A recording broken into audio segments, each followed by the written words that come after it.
ప్రభు ప్రభునందు ప్రియులారా, దేవుని నామ మహిమార్థమై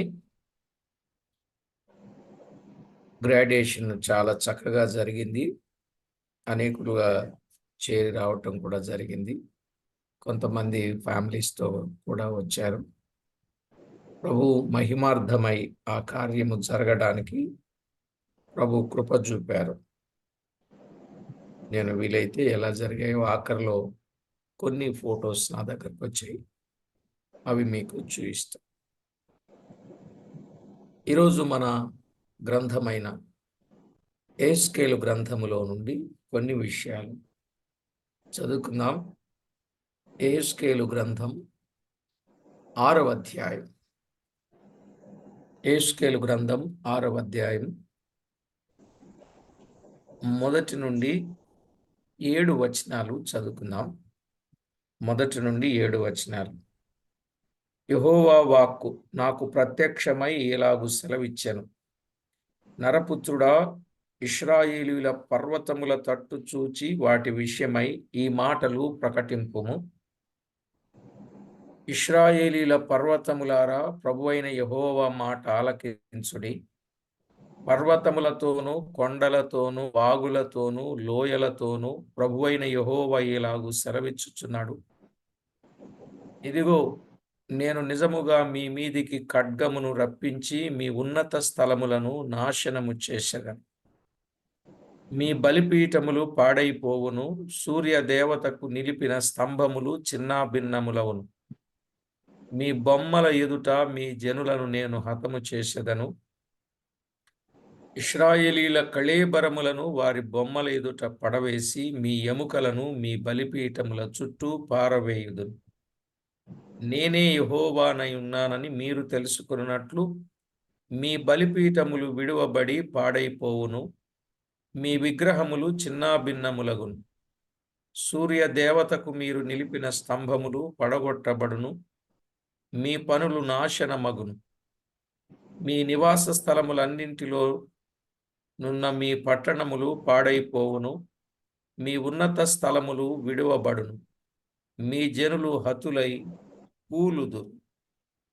చదవబడిన ఈ లేఖనములో నుండి కొన్ని విషయాలు మనము జాగ్రత్తగా ఆలోచన చేద్దాం.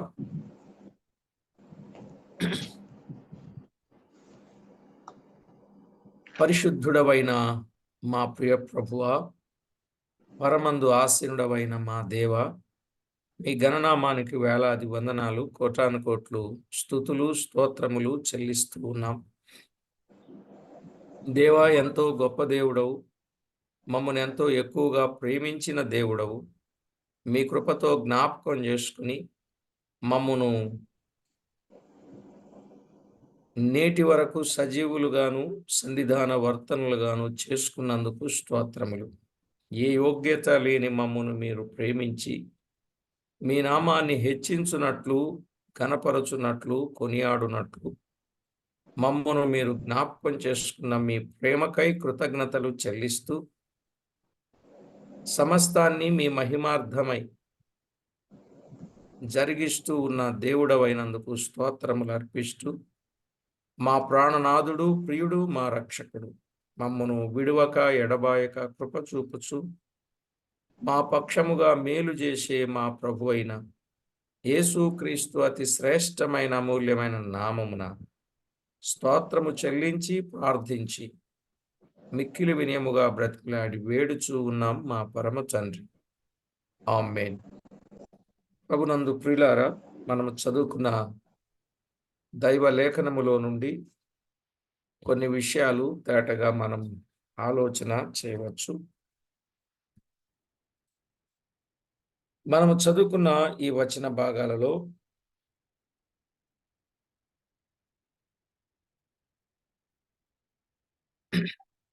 ఇశ్రాయేలీల పర్వతములతో మాట్లాడుట అనే విషయాన్ని ముఖ్యముగా ఈ అధ్యాయంలో మనము చూడవచ్చు.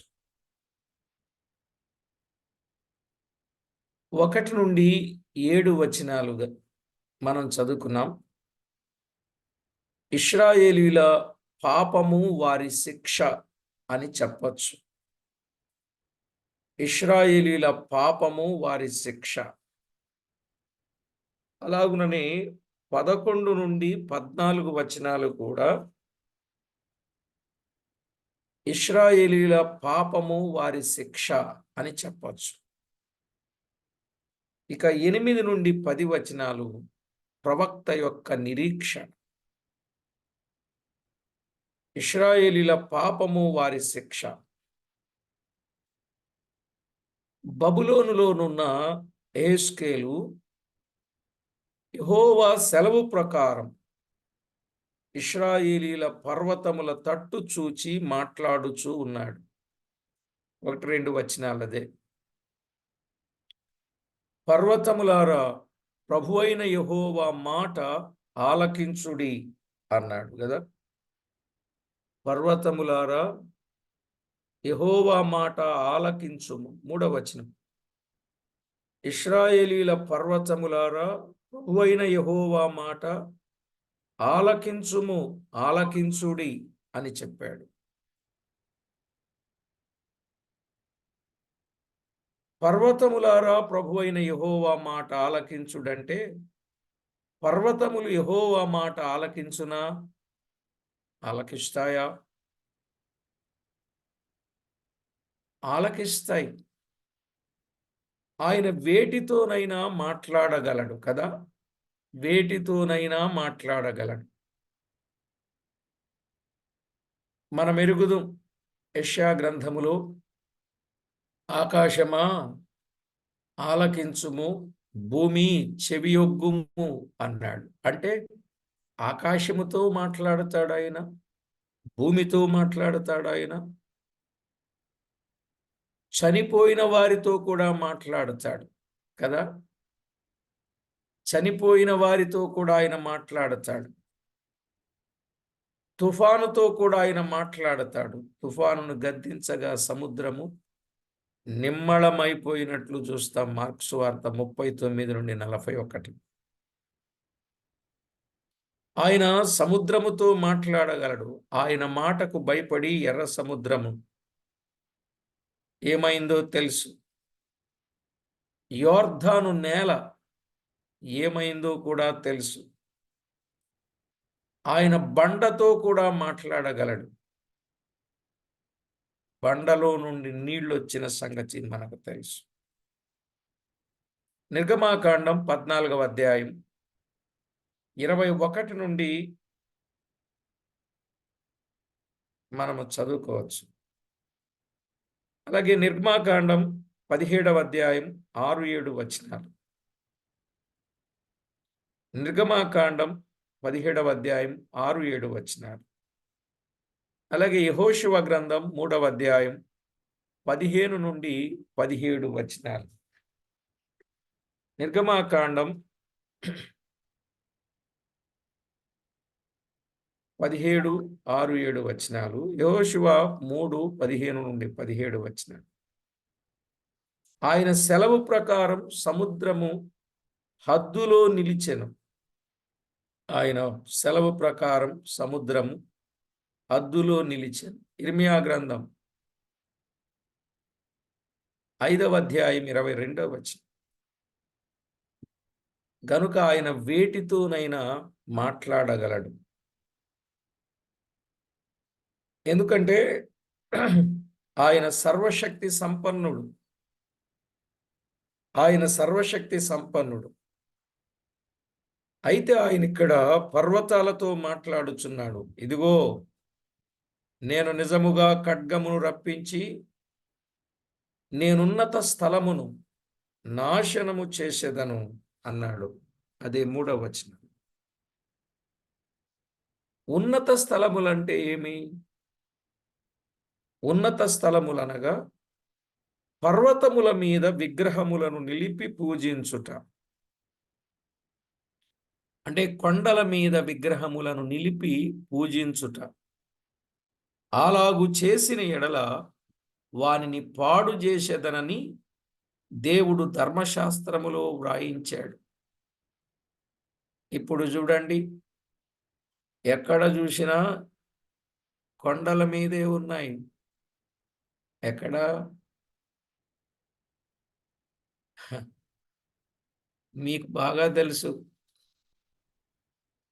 ఆర్‌సీఎం టెంపుల్స్ గూడా కొండల మీదే కడుతున్నారు. ఇవన్నీ ఏంటనుకున్నారు? విగ్రహారాధన. కొండలెక్కేస్తున్నారు. జనం అక్కడికే వెళ్తున్నారు. రేపు ఈ కొండల విషయంలో ఆయన మాట్లాడుతూ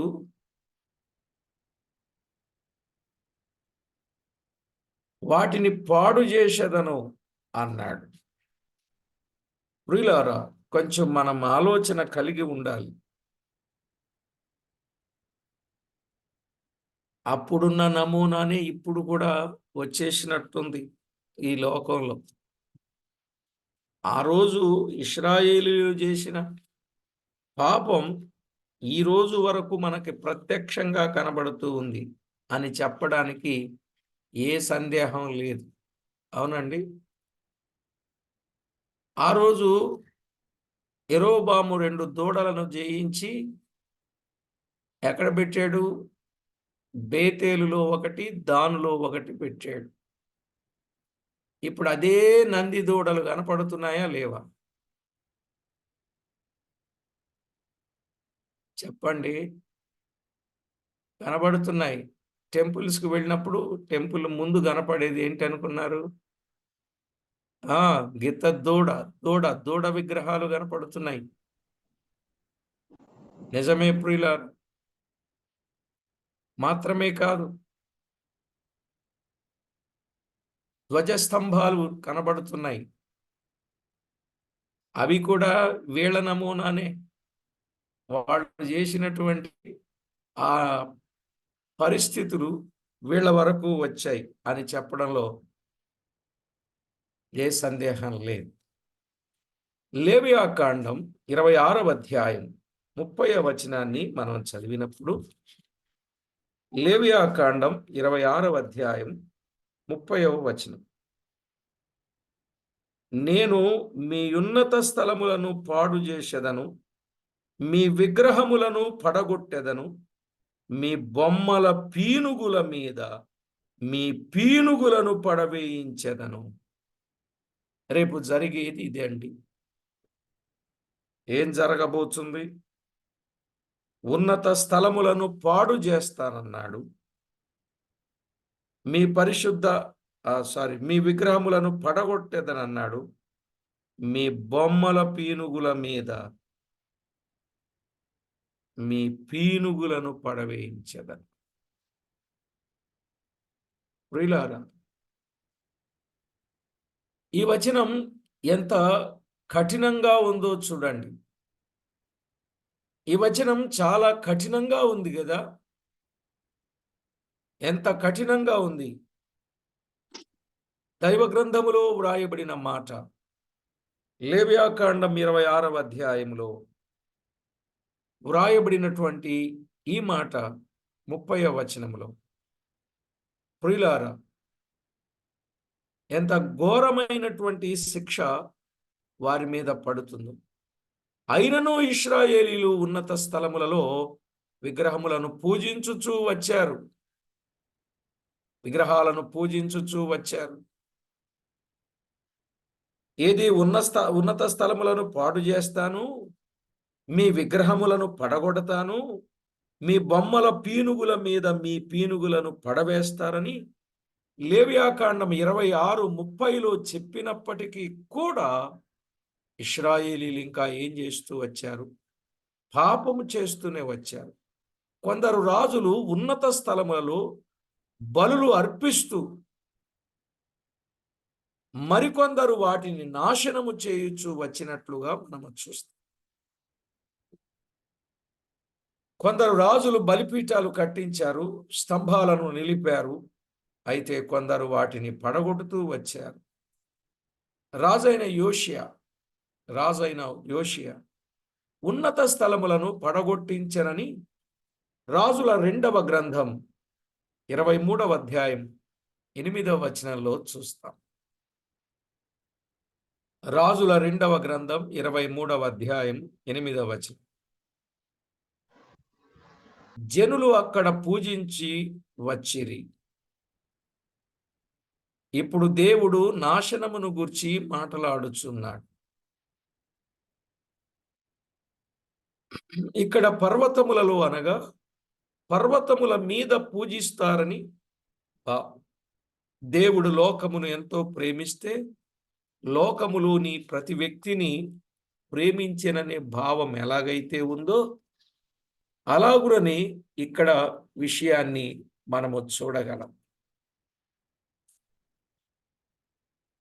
పర్వతాల మీద పూజిస్తున్న ప్రజలతో ఆయన మాట్లాడుచున్న మాటలు, మీ బొమ్మల ఎదుట మీ జనులను హతము చేసేదను అన్నాడు. మీ బొమ్మల ఎదుట మీ జనులను హతము చేస్తా అన్నాడు. నిజమే, ఇశ్రాయేలీల కళేబరములను వారి బొమ్మల ఎదుట పడవేసెను అన్నాడు. ఇశ్రాయేలీల కళేబరములను వారి బొమ్మల ఎదుట పడవేశాడు. 6వ అధ్యాయం 4-5 వచనాల్లో మీ బలిపీఠములు పాడైపోవును, సూర్య దేవతకు నిలిపిన స్తంభములు చిన్న భిన్నములవును, మీ బొమ్మల ఎదుట మీ జనులను నేను పడవేసెదను. ఇశ్రాయేలీల కళేబరములను వారి బొమ్మల ఎదుట పడవేసి మీ ఎముకలను మీ బలిపీఠము చుట్టూ పారవేయుదును అన్నాడు. అయ్యో, ఎంతో విచారకరమైనటువంటి పరిస్థితి. ఏ బొమ్మలను వారు పూజించారో, పాపము చేశారో ఆ పాపము ఎదుటనే వారు సంహరించబడుచున్నారు. అలాగు పాపములను బట్టి తీర్పు విధించబడుతుంది. పాపములే తీర్పునకు నడిపిస్తాయి అని తిమోతికు రాసిన మొదటి పత్రిక 5వ అధ్యాయం 24వ వచనంలో చూస్తాం. మానవుడు చేసిన పాపములే వారిని తీర్పుకు నడిపిస్తాయి.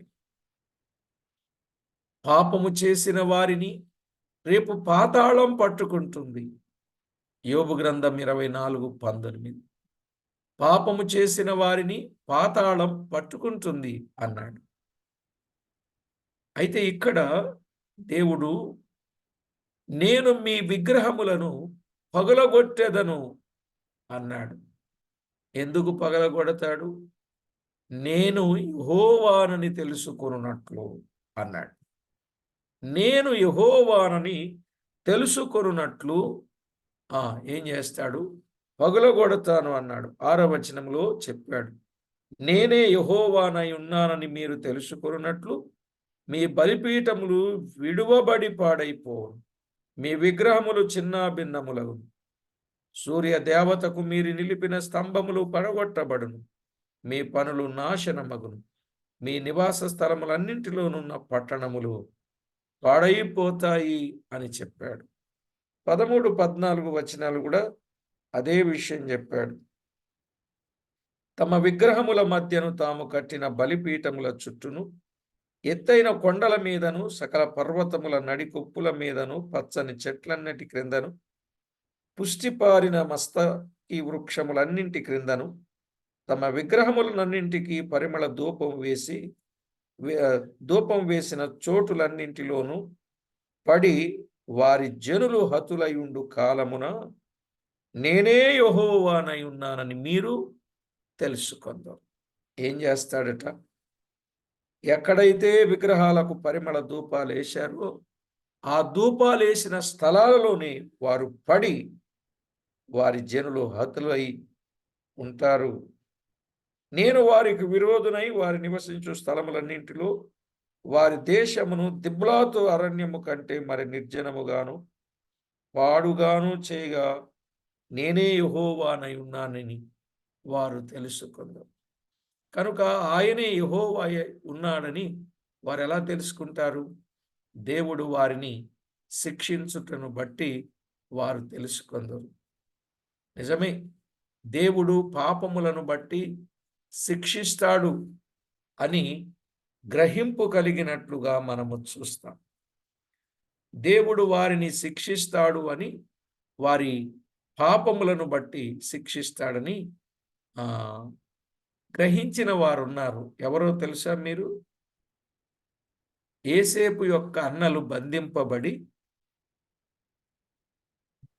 శ్రమలలో వారు తప్పును గ్రహించినట్లుగా చూస్తాం.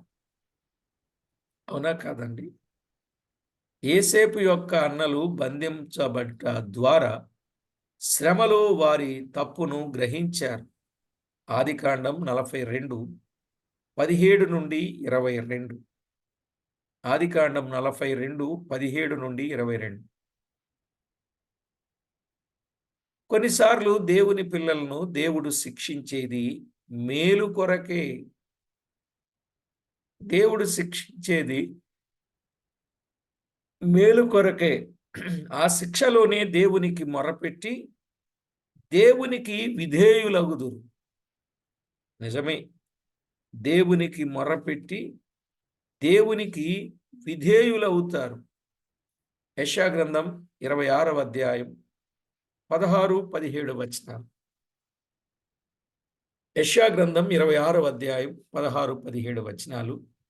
అలాగే కీర్తన 119, 67వ చరణం, 71వ చరణం మనము చూస్తూ ఉన్నాం. ఇక 11వ వచనాన్ని చదువుకుందాం. యెహెజ్కేలు గ్రంథం 6వ అధ్యాయం 11వ వచనం. ప్రభువైన యెహోవా సెలవిచ్చున్నదేమనగా, నీ చేతులు చరచి నేల తన్ని ఇశ్రాయేలీయుల దుష్టమైన హేయ కృత్యములను బట్టి అయ్యో అని అంగలార్చుము. ఖడ్గము చేతను, క్షామము చేతను, తెగులు చేతను వారు కూలుదురు అన్నాడు. ఇది ప్రవక్త యొక్క అంగలార్పు మనకు అర్థమవుతుంది.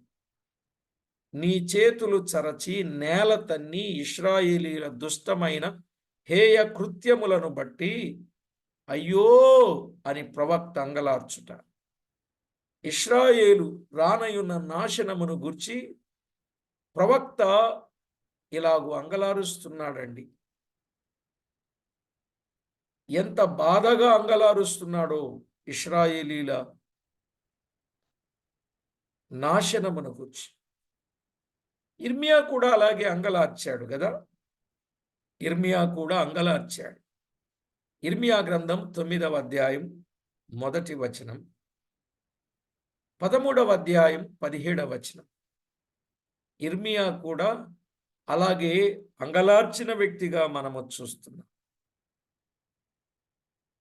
ఒక మాటలో చెప్పాలంటేనండి, నిజమైన భక్తులందరూ కూడా నశించు ఆత్మల విషయములో బహు దుఃఖముతో మనోవేదనతో ప్రార్థించి పనిచేసినట్లు మనం చూడగలం. అవునా కాదా?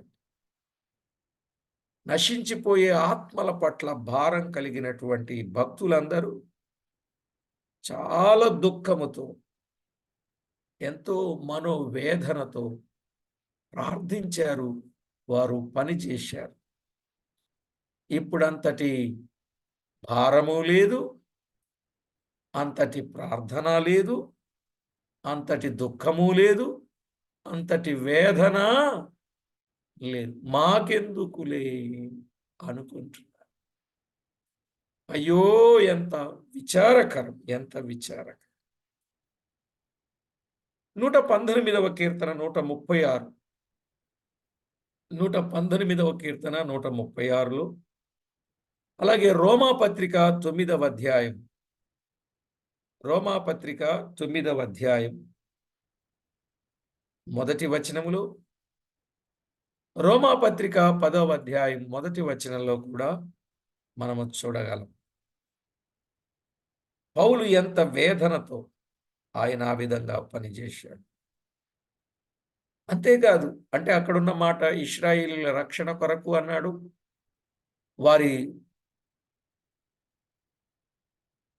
వారిని ఏమంటారు, సొంత జనుల రక్షణ కొరకు ఆయన వేదన పడ్డాడు. ఆ మాటలు మనము చూడగలం.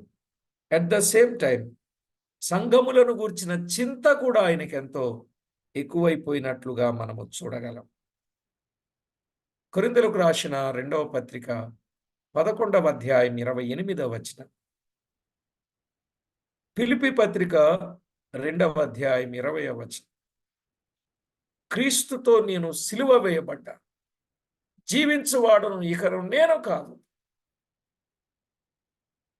నేను క్రీస్తు కొరకే జీవిస్తూ, చనిపోయినా బ్రతికినా నేను క్రీస్తు వాడని ఎంత భారముతో పనిచేశాడు. నిర్గమాకాండ 32:32లో కూడా అంతే భారముతో వారు పనిచేసిన సంగతిని జ్ఞాపకం చేస్తుంది. కనుక నశించే ఆత్మల కొరకు వేదనతో, భారముతో పని చేయాలి. 126వ కీర్తన 5-6 చరణాలలో కన్నీళ్లతో పంటను విత్తువాడు సంతోషముతో పనలను మోసుకొని వస్తాడన్నాడు. కన్నీళ్ళంటే అది బాధకు, దుఃఖానికి, నిట్టూర్పుకు, వేదనకు సంకేతం కాదా అండి? అంతటి భారముతో ఆ రోజు వారు పనిచేసినట్లుగా చూస్తాం. చూడండి, సంఘముల క్షేమము కొరకు ప్రార్థించిన ఎపఫ్రా, కొలసై పత్రిక 1:9-12 వచనాలు. కొలసై పత్రిక 1:9-12 వచనాలు. మీ కొరకును, లవొదికయలో ఉన్న వారి కొరకును, హీరాపోలి వారి కొరకును నేనెంతగా పోరాడుచు ప్రార్థన చేస్తున్నానో మీకు తెలుసు అని చెప్పిన సందర్భం అక్కడ మనము చూస్తున్నాం. అలాగే 4వ అధ్యాయం 12-13 వచనాలు కూడా మనము చూస్తాం. అలాంటి వేదనతో, భారముతో చేసే ప్రార్థన, ఆ సేవ, అది దైవ చిత్తానుసారం అవుతుంది. అది ఫలభరితం అవుతుందండి. అర్థమైందా? అలాంటి వేదనతో, భారముతో చేసిన ప్రార్థన, ఆ సేవ దైవ చిత్తానుసారం అవుతుంది, ఫలభరితంగా మారుతుంది. ఈరోజు అంత భారం ఎక్కడుందో, ఏదో టూకీగా తీసుకుంటున్నారు. టూకీగా ప్రసంగం కూడా ఏదో నవ్వించి కవ్వించినట్టుంది, కానీ అసలు భారంతో చెప్పిన వాళ్ళు ఎవరైనా ఉన్నారా? ప్రసంగం కూడా తమ్మును కనుపరుచుకోవాలని ఆలోచనతో ప్రసంగాలు చేస్తున్నారు, కానీ నిజంగా భారం ఉన్నదంటారా? ప్రసంగాలు కూడా తమ్మును మెచ్చుకోవాలని ప్రసంగాలు చేస్తున్నారు, కానీ నిజంగా భారం ఉందంటారా? తప్పు చేస్తున్న వ్యక్తిని ఖండించి వాక్యం చెప్పేవాళ్ళు ఈవేళ కనబడుతున్నారా మీ కంటికి? వాళ్ళలాగని మీరు కూడా తయారైపోతున్నారు. చాలా వేదన కలుగుతా ఉంది కొన్నిసార్లు. ఏం చేయగలుగుతాం? అయితే ఆనాడు నువ్వు చేసినంత వరకు నువ్వు చేయని దేవుడు చెప్పినట్లే ఈనాడు కూడా అలాగే చేయాల్సి వస్తూ ఉంది. కాబట్టి ప్రభునందు ప్రియులారా, సంగతులను మనము జాగ్రత్తగా ఆలోచన చేయండి. చూడండి, ఇశ్రాయేలీయుల పాపానికి ఎంత శిక్ష! వారి విగ్రహముల మీదని ఆ పీనుగు అది కదలలేదు, మాట్లాడలేదు. అదే కదా పీనుగంటే. విగ్రహాలు మాట్లాడతాయా? కళ్ళుండి చూడవు, చెవులుండి వినవు, నోరుండి మాట్లాడదు, చేతులుండి పని చేయవు, కాళ్ళుండి నడవని 115వ కీర్తనలో చెప్పాడా లేదా? వాటిని చేయు వారందరూ వాటి వంటి వారై ఉంటారని. అవి మాయాస్వరూపం అని చెప్పలే? అవి పీనుగులా ఉన్నాయి. ఈ పీనుగులను తీసుకెళ్ళి అక్కడ వాటి మీద వేస్తాడంట. అంటే వాటిని చేసే వాళ్ళందరూ పీనుగులు, వాటిని పూజించే వారందరూ పీనుగులు. అలా తీసుకెళ్ళి అక్కడ. అందుకే క్రైస్తవులు ఏ విగ్రహాలు కూడా పెట్టకూడదో, విగ్రహాన్ని చేసుకోకూడదు, సాగిలపడదు. ఇప్పుడు చూడండి, చర్చెస్లో ఎక్కడ చూసినా విగ్రహాలు. సిలువ కూడా ఒక విగ్రహమే. మీరు నన్ను ఏమన్నా కూడా ఆ సిలువను చూసి దండం పెట్టి నమస్కారం చేసి దవడ కొట్టుకోవట్లే. సిలువ కూడా ఒక విగ్రహమే, గుర్తుపెట్టుకోండి. మీరు నన్ను ఏమనుకున్నా పర్వాలే. అది ఒక శాపగ్రస్తమైన గుర్తు.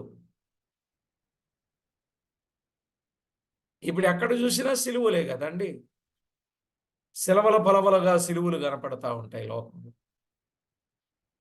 ఆ మందిరం మీద వాక్యం రాస్తే బాగుంటది. వాక్యం బ్రతికిస్తది. వాక్యం రక్షిస్తుంది. వాక్యం బాధలో నెమ్మదిస్తుంది. అవునా కాదా? సిలువుంటే విగ్రహారాధన వైపు తీసుకెళ్తుంది. అవునా కాదా? ఏవండీ, సిలువను చూసి నమస్కారం చేసేవాళ్ళు లేరా? ఈ సిలువను చూడగానే ఇదొక చర్చి అనే ఒక సంకేతం వెళ్ళుద్ది గాని, ఆ సిలువ విగ్రహారాధనకు సూచనగా కనపడుతుంది. చచ్చిపోయిన ప్రతి సమాధి మీద ఏముంటది? సిలువ ఉంటది. చచ్చిపోయిన సమాధి మీద సిలువ ఎందుకు పెడతారో తెలుసా మీకు?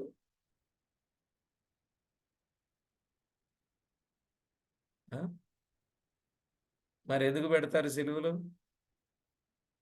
మనవాళ్ళు గూడా చక్కగా సమాధులు చాలా గ్రాండ్‌గా కట్టించి, దాని మీద సిలువలు పెట్టించి, దానికి పాలరాతి పూత పెట్టి, సంవత్సరానికి ఒకసారి వెళ్లి సాగిలపడి, అక్కడ బోలెడంత విగ్రహారాధన చేసి వస్తా ఉంటారు. నిజమా కాదా? ఎటు పోతుంది? ఇంత వాక్యం నేర్చుకుంటూ ఎటు పోతోంది లోకం? కాబట్టి విషయాన్ని జాగ్రత్త జేసుకోండి. ఇలాంటివి నచ్చవు కొందరికి గదా! అయితే వినండి. ప్రవక్త యొక్క అంగలార్పు ఎంత ఘోరంగా ఉందో. 8-10 వచనాలు మనము చదువుకుంటే, 8-10 వచనాలు. ప్రవక్త యొక్క నిరీక్షణ. 8-10 వచనాలు చదువుతాను ఒకసారి. అయినను మీరు ఆయా దేశములలో చెదరిపోవునప్పుడు ఖడ్గమును తప్పించుకొను కొందరిని నేను మీలో శేషముగా అన్యజనుల మధ్య ఉండనిచ్చెదను. మరియు నన్ను విసర్జించిన వారి విశ్వాసఘాతకమైన వ్యభిచార మనస్సును, విగ్రహములను అనుసరించిన వ్యభిచార దృష్టిని నేను మార్చి, నా తట్టు తిరుగజేయగా, చెరపట్టిబడిన వారై శేషించిన వారు అన్యజనుల మధ్య నన్ను జ్ఞాపకము చేసుకొని, తామనుసరించిన హేయకృత్యములన్నింటిని బట్టి తాము చేసిన దుష్క్రియలను కనుగొని, తమ్మును తామే అసహ్యించుకొనుచు, నేను యెహోవానై ఉన్నానని వారు తెలుసుకొందురు. ఈ కీడు వారికి చేసేదనని నేను చెప్పిన మాట వ్యర్థము కాదు అన్నాడు. ఇక్కడ ప్రవక్త ఇశ్రాయేలీల పాపమును గూర్చి ఇట్టి విషతుల్య పలుకులను పలుకుచున్నను, అదే సమయములో నిరీక్షణాస్పదమగు పలుకులను పలుకుచూ ఉన్నాడు.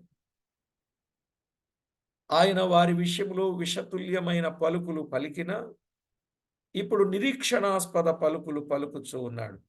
మీలో కొందరిని శేషముగా అన్యుల మధ్యనే ఉండనిచ్చెదను అన్నాడు. ఏమండి? అన్యుల మధ్య ఉండనిచ్చెదను. అన్యుల మధ్య ఉండనిస్తా. మీలో కొందరిని శేషముగా 8వ వచనం మనం చూసినప్పుడు, నేను మీలో శేషముగా అన్యజనుల మధ్య ఉండనిచ్చెదను. 8వ వచనంలో చూస్తాం. ఇశ్రాయేలీలు సముద్రపు ఇసుక వలె ఉన్నను సంరక్షించును. యెషయా గ్రంథం 10వ అధ్యాయం 20-21 వచనం. యెషయా గ్రంథం 10వ అధ్యాయం 20-21 వచనం. అలాగే 10-22 వచనాలు. 10-22 వచనాలు. ఇశ్రాయేలీలు చెరలోనికి వెళ్ళినను తిరిగి వచ్చినది శేషమే గదా! ఇశ్రాయేలీలు చెరలోకి వెళ్ళారు. తిరిగి వచ్చిన వారు శేషం. అలాగే అంత్యదినాలలో రక్షింపబడిన వారు కూడా శేషమే. అంత్యదినాలలో రక్షించబడినవాడు. నేడు కూడా అలాగే జరుగుతున్నది. ప్రయాసపడి భారం మోసుకొనుచున్న సమస్తమైన జనులారా, నా యొద్దకు రండి, నేను మీకు విశ్రాంతిని కలుగజేతునని ప్రభు అందరినీ ఆహ్వానిస్తూ ఉంటే, మత్తయి సువార్త 11:28లో కొద్దిమంది మాత్రమే రక్షించబడుతున్నారు. వారు ఎంతో ధన్యులు. ఎంతమందున్నారో అలా రక్షించబడిన వారు శేషమే. నిజమే. కీర్తన 32:1-2లో ధన్యులు కొందరే అన్నాడు. వారు అగ్ని నుండి తప్పించుకొని పరలోకములో చేర్చబడతారు అన్నాడు యోధా పత్రికలో 23వ వచనంలో. తిమోతికి రాసిన 2వ పత్రిక 4:18లో. కనుక విగ్రహములను అనుసరించి వ్యభిచార దృష్టిని నేను మార్చుదును అన్నాడు. ఆయన ఏం చేస్తాడంట? విగ్రహములను అనుసరించిన వ్యభిచార దృష్టిని నేను మార్చుదును. నా తట్టు తిరుగజేయగా నన్ను వారు జ్ఞాపకము చేసుకొని తాము చేసిన దుష్క్రియలను అసహించుకొనుచు నేనే యెహోవానని వారు తెలుసుకొందురు. ఇక 9-10 వచనాలు మనము చదివితే 9-10 వచనాలు. దేవుడు మనస్సులను మార్చేవాడు. దేవుడు ఏం చేస్తాడండి? 9-10 వచనాలు. మనస్సులను మార్చేవాడు. నిజమే ప్రియులారా, జీవితాలను మార్చేవాడు కాగా ఎవడైనను క్రీస్తు యేసునందున్న ఎడల వాడు నూతన సృష్టి, పాతవి గతించెను, ఇదిగో క్రొత్తవాయెను అన్నాడు. కొరింథీయులకు రాసిన 2వ పత్రిక 5వ అధ్యాయం 17వ వచనం. నూతన హృదయమునిచ్చువాడు, నూతన స్వభావము కలుగ చేయువాడు ఆయనే. నా ఆత్మను మీ అందుంచి నా కట్టడలను అనుసరించు వారిని గాను నా విధులను గైకొని వారిని గాను మిమ్మును చేసెదను అని చెప్పినవాడు ఆయనే. హెస్కేలు గ్రంథం 36వ అధ్యాయం. హెస్కేలు గ్రంథం 36వ అధ్యాయం 26-27 వచనాలు. 36, 26, 27 వచనం. నూతన హృదయమును మీకిచ్చెదను, నూతన స్వభావమును మీకు కలుగజేసెదను. రాతి గుండె మీలో నుండి తీసివేసి మాంసపు గుండెను మీకిచ్చెదను. నా ఆత్మను మీ అందుంచి నా కట్టడలను అనుసరించు వారిని గాను నా విధులను గైకొని వారిగాను మిమ్మును చేసెదను అన్నాడు. ఆయన గుణమును మార్చువాడు, ఆయన గుణపరచువాడు. ఆయన ఏం చేస్తాడు? గుణాన్ని మారుస్తాడు, గుణపరుస్తాడు. కనుకనే ప్రియులారా, దైవ లేఖనాలలో వ్రాయబడిన విషయాలు జాగ్రత్తగా ఆలోచన చేసి ప్రభుకెంతో మహిమకరంగా జీవించవలసిన ఆవశ్యకత ఎంతో ఉంది. హోషేయ గ్రంథం 14వ అధ్యాయం 2వ వచనములో, హోషేయ గ్రంథం 14వ అధ్యాయం 2వ వచనం, మాటలు సిద్ధపరచుకొని యెహోవా యొద్దకు తిరుగుడి, మీరు ఆయనతో చెప్పవలసినదేమనగా మా పాపములనన్నింటినీ పరిహరింపుము, మా పాపములనన్నింటినీ పరిహరింపుము అన్నాడు. 4వ వచనంలో, వారు విశ్వాసఘాతకులు కాకుండా నేను వారిని గుణపరచుదును అన్నాడు. విశ్వాసఘాతకులు కాకుండా ఆయన గుణపరిచేవాడు. వారి మీదనున్న నా కోపము చల్లారెను, మనస్ఫూర్తిగా వారిని స్నేహింతును.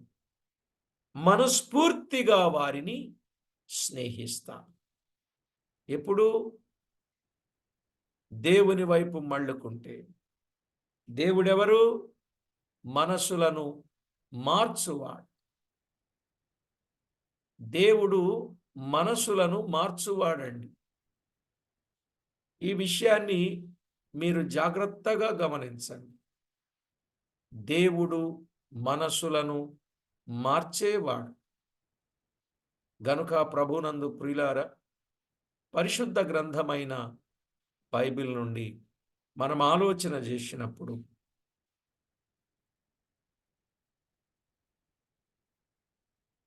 ప్రవక్త యొక్క నిరీక్షణ మనము విన్నాం.